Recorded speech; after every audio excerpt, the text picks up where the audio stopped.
ইসলামটা কে খায় না মাথা দেয় না ফুটবল খেলে কি? আমি ওটাই জানতে পারলাম না ইসলামটা কি। ইসলামকে জিজ্ঞাসা করছি, ইসলামটা কি তোমরাই বলো।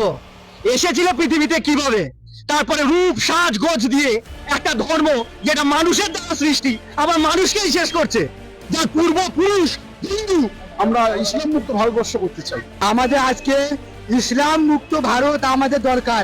ইসলাম মুক্ত না করলে আমাদের মা বোনদের বাঁচানো যাবে না, সনাতনী ভাই বোনদের বাঁচানো যাবে না, মঠ মন্দির বাঁচানো যাবে না, দেবতার পুজো করতে পারবো না। আর এ তো সামান্য ব্যাপার।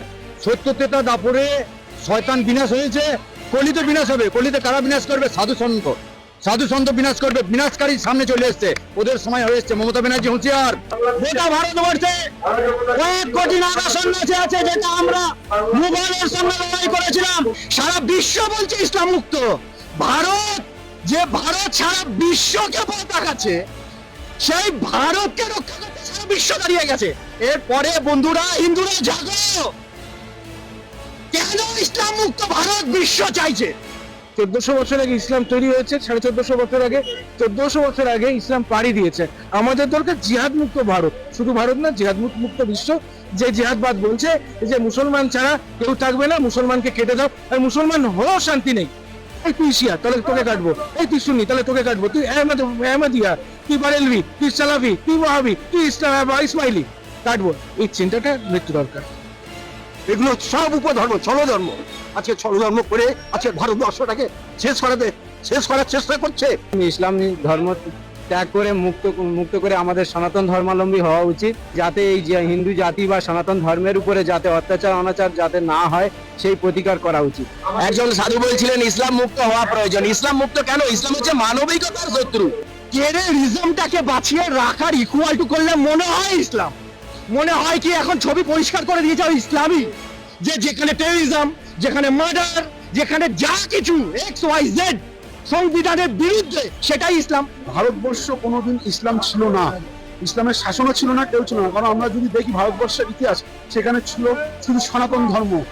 আমরা হিন্দুরা বুঝিনি, যার জন্য আজকে এপারে 35% হয়ে গেছে 6% থেকে। আমি সুমন্ত চক্রবর্তী, পূর্ব বর্ধমান জেলার 31 নম্বর ওয়ার্ডে আমার নিজস্ব প্রত্যেক বাড়ি ছিল। আজ আমি 2018 সাল থেকে সেই পৈতৃক বাড়ি থেকে জেহাদি মুসলমানদের অত্যাচারে এক প্রকার তাদের ফতোয়ার জন্য সেই নিজস্ব পৈতৃক বাড়িতে 2018 সাল থেকে ঢুকতে পারছি না। আজকের যে হিন্দু সনাতন ধর্মটা কোথায় যাবে? আজকের হিন্দু সনাতন ধর্ম কোথায় গিয়ে দাঁড়াবে? ইসলাম বলে কোনো কথা ধর্ম ছিল না। আমাদের হিন্দু সনাতন ধর্মের শ্রীমদ্ ভাগবত, শ্রীমদ্ ভাগবত গীতা এই কথাই বলেছে, জগতের ধর্ম নামে যাহা কিছু চলে, ভাগবত বলে তাহা পরিপূর্ণ চলে। জগতে শুধু তো ছলধর্ম, মোহধর্ম, দেহধর্ম করছে। প্রকৃত ধর্ম হলো সনাতন ধর্ম। যেটা বর্জনীয় সেটা বর্জন করো, যেটা নেওয়ার জিনিস সেটা নাও।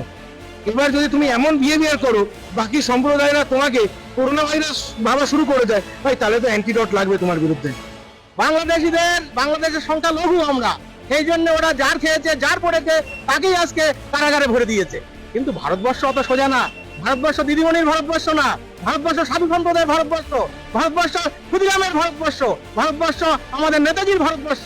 সুতরাং দিদিমণি যতই নাচুক ঢাকের তালে তালে পশ্চিমবাংলাকে মুসলমান করতে পারবেন না। আজকে যখন সনাতন মা মাটিদের মানুষের অত্যাচার হচ্ছে, তাদের শাড়ি খুলে তাদের নির্যাতন করতেছে। আজকে সন্দেশখালী কি হয়েছিল? আজকে সন্দেশখালী মা মাটি মানুষদের আজকে তাদেরকে নিয়ে ক্লাব ঘরের ভেতরে নির্যাতন করে তাদেরকে কেটে ফেলে ছুঁয়ে আসতেছে। এটাই হচ্ছে ইসলামের সাধন।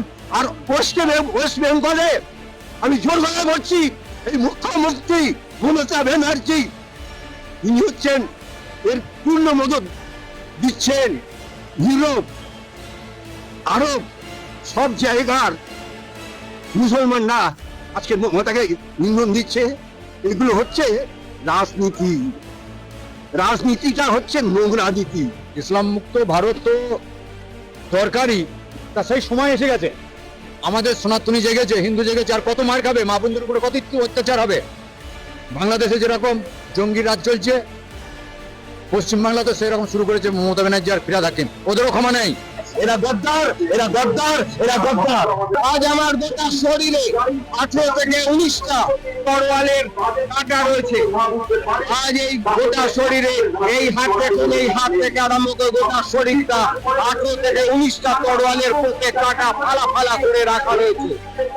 আজ সকাল 9টার সময় ওই পূর্ব বর্ধমানের তেঁতুলতলা বাজারে প্রকাশ্যে ওয়াকফ বোর্ড এবং মসজিদের সামনে আমাকে কাটা হয়েছিল প্রকাশ্য রাস্তায়।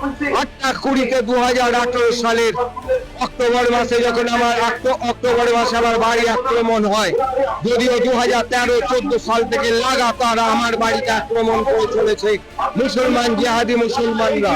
তারপর 2018 সাল থেকে আমি আমার বাড়ি থেকে বিতাড়িত এবং সেখানে পুলিশ প্রশাসন ছাড়াও সর্ব জায়গা প্রশাসনিক সমস্ত স্তরে জানানো ছাড়াও মাননীয় মুখ্যমন্ত্রীকে 2016 সালে আমি ফ্যাক্স এবং মেল করে যাবতীয় ঘটনা জানাই যে বাড়িতে আমি আমার নিজের মাকে নিয়ে বসবাস করতাম। সেখানে আমার বাড়ির ভেতরে মুসলমানরা গরুর মাথা কেটে তুলসী তলার উপরে সাজিয়ে রাখতো। তাও সেখানে যখন এসপি ছিল ভাস্কর ব্যানার্জি, তার পুলিশের সামনে তাদের পুলিশের উপস্থিতিতে তুলসী তলা ছাড়া গোটা বাড়িতে, কারণ আগস্ট মাসে 22 আগস্ট যখন কুরবানি ছিল, 28 তারিখে এই ঘটনা ঘটেছে এবং সেই পুলিশের উপস্থিতিতে আমার বাড়ির ভেতরে গাড়ি ভাঙচুর করে সেই গাড়িগুলোতে পরপর আগুন লাগিয়ে দেওয়া হয়েছে। গাড়িগুলো ভাঙচুর করা ছাড়াও আমার বাড়ি ভাঙচুর করা হয়েছে। আর পুলিশ আমাকে রেস্কিউ করার নামে আমাকে তুলে নিয়ে যাচ্ছে, তারা আমাকে লক আপ করছে। 6 থেকে 7 বার আমার জেল কারাবাস হয়েছে। এই টিএমসি তোষামুদ্দি এম্পায়ার মুসলিম সিপল কমিউনিটি এই সরকারের দাক্ষিণ্যে, এই মমতা ব্যানার্জি বা মমতা ব্যানার্জি দাক্ষিণ্যে আজ উনি হিন্দু সাজার জন্য যিনি বোরখা পরে হিজাব পরে 2011 সালের 20 মে থেকে চালিয়ে এসেছেন, নিজেকে এক প্রকার বেগম হিসাবে দেখিয়েছেন। আজকে উনি 2026 বিধানসভাকে সামনে রেখে শুধুমাত্র দীঘার জগন্নাথ মন্দির উদ্বোধন করতে চলেছেন, নিজেকে হিন্দু প্রতিপন্ন করতে চলেছেন। প্রশ্ন, আপনার ডিএনএ যদি টেস্ট করা হয় আপনি ব্যানার্জি না বেগম, সেটা আপনার কাজের ধারায় সাধারণত মানুষ, পশ্চিমবঙ্গের মানুষ সঙ্গত খুব ভালোভাবে বুঝতে পারছেন যে আপনি আর যাই হোক ব্যানার্জি নন, মমতা ব্যানার্জি নন, আপনি একজন মমতা বেগম। আপনারা ভাববেন না এটা ভারতবর্ষ, ভারতের খেয়ে পাকিস্তান আর বাংলাদেশের গুণগান দেওয়া যাবে না। আমাদের এই ভারতবর্ষ আজ না হয় কাল হিন্দু রাষ্ট্রে পরিণত হবেই হবে। ইসলাম ধর্মটাকে মুছে দেওয়া দরকার, কারণ ওরা পেয়ে বসেছে। যে সমস্ত হিন্দু সারা বিশ্বের কল্যাণের জন্য হিন্দু, সর্বে বিশ্বজিনে সন্তু সর্বে সন্তু নিরাময়া সর্বে ভদ্রাণী পশ্যন্তু মা কশ্চিৎ দুঃখভাগ ভবেৎ। হিন্দু না থাকলে পৃথিবী বিশ্ব ধ্বংস হয়ে যাবে। সবাই নিজের নিজের গ্রুপ একতা এবং আর সম্প্রদায় নিয়ে ভাবে, কিন্তু হিন্দু বিশ্বের কল্যাণের জন্য ভাবে। আজকে রাস্তাঘাট মানে নদীর পাড়টার কোথাও বাদ নেই যেখানে মুসলমানরা বাস করে বসে আছে। তাকে প্রশ্রয় দিচ্ছে কারা? তাদেরকে প্রশ্রয় দিচ্ছে আমার এই শাসক দল। তারা ঘর করেছে, তুমি ঘর করতে যাও তোমাকে ভেঙে দিচ্ছে, আর তারা ঘর করে চলে যাচ্ছে, কোনো প্রতিবাদ নেই। আজকে গোটা খাল পাড়টার কোথাও বাদ আছে, মুসলমানরা সমস্ত দখল করে বসে আছে আর ওই বাহাদুরি দেখাচ্ছে। এই টিএমসি, টি ফর তোষামুদ্দি, M for Muslim, C for community সরকার, তোষামুদ্দি মুসলিম কমিউনিটি সরকার, তৃণমূল সরকারের 2011 সালের 20 মে এই সরকার